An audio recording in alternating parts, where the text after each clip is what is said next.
establishment.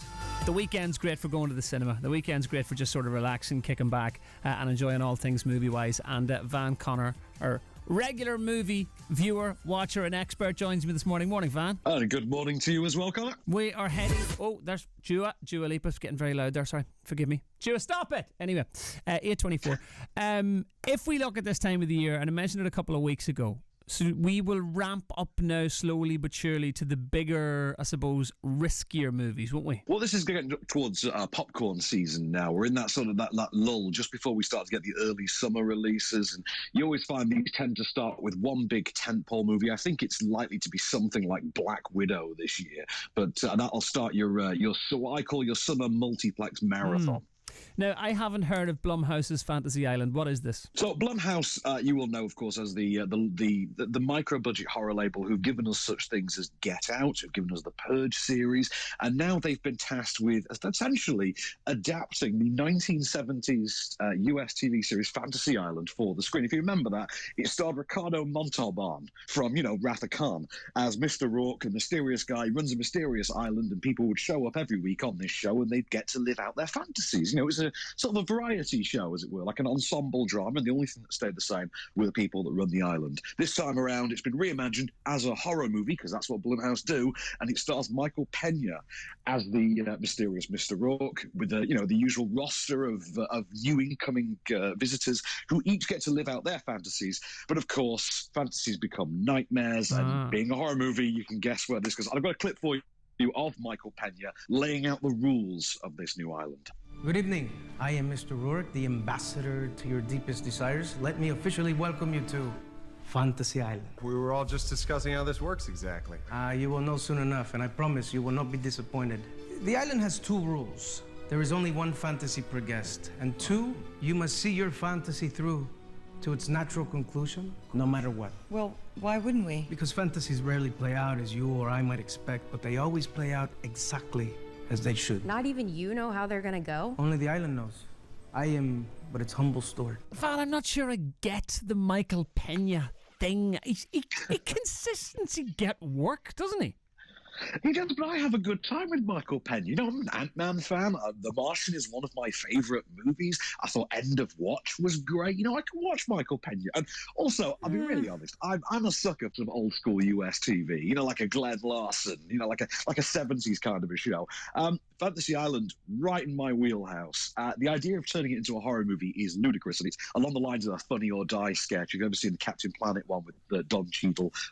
If you've never seen it, do check that out. This is very much that, but like feature length and just bonks. I mean, it doesn't make a whole heap of sense, and it is trash, but it's enjoyable trash. Right, it is called Blumhouse's Fantasy Island. Now, onward to Onward, Van Connor.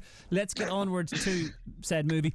Tell me about Onward. Again, I don't know what it is. This week, I just haven't been looking at stuff. I don't even know what this is. Well, this is the new Pixar movie. So this takes place imagine our time now, but instead of, mysticism way back, instead of, the medieval culture of 700 years ago, imagine, for instance, that was magic instead. So the idea is it's a world in which unicorns are real and trolls and magic wands and things like that, but it's their version of the 21st century. It seems to be set in sort of the early 90s, to be honest. And it's about 2 brothers, a younger one played by Tom Holland. The whole thing's animated, obviously. Older one played by Chris Pratt.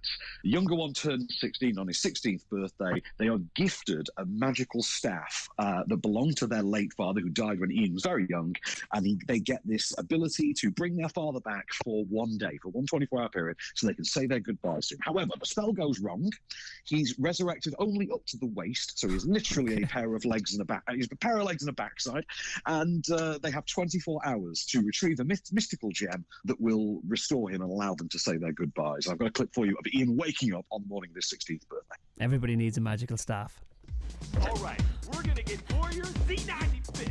Let me hear you say, I'm a mighty warrior. I'm a mighty warrior. Morning, Mom. Lazy, down, bad dragon. Back to your lair. Happy birthday, Mr. Adult Man. Oh, Mom.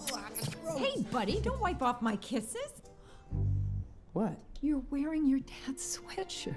Oh, finally fits. Oh, my little chubby cheeks is all grown up. Okay, Mom, I gotta eat something before school. Tom Holland has been a little bit of a revelation, hasn't he? A guy who just went for a random audition once, and he's a Hollywood A-lister now. It is. He is, and you know, deservedly so. I think he's a lot of fun. I think he presents himself quite well. He's sort of come across online and in interviews and things as being quite a relatively down-to-earth, very charming guy. There's an episode of the Nerdist podcast with him in which he just comes across as a sweetie. But, you know, I'm a big fan of him as Spider-Man. I think there's an extra level of humour in the idea that his brother here is played by Star-Lord.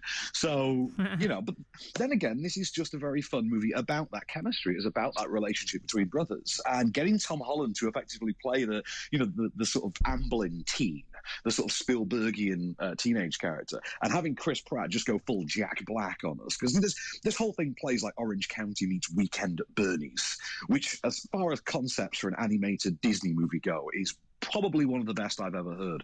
But the chemistry between them, that's what makes it work. It's so much fun, and it will have you in tears by the end. Is it a good Pixar? You know the way it can be a little bit hit and miss, and then you hear the stories. This took 972 years to make, and then it makes £11 at the box office, and you go, oh my word, the poor people who made that. Is this one okay? Oh, this one's great. I mean, to be honest with you, I think Pixar hits a lot more often than it misses. They're allowed, you know, a Cars here and there, but, you know, because we get things like Up and Wall-E and you know, Coco and things like that out of them, and they deliver the goods, but also they deliver the feels, and this movie definitely does that. Is this on a Wall-E front? Is this up there with Wall-E?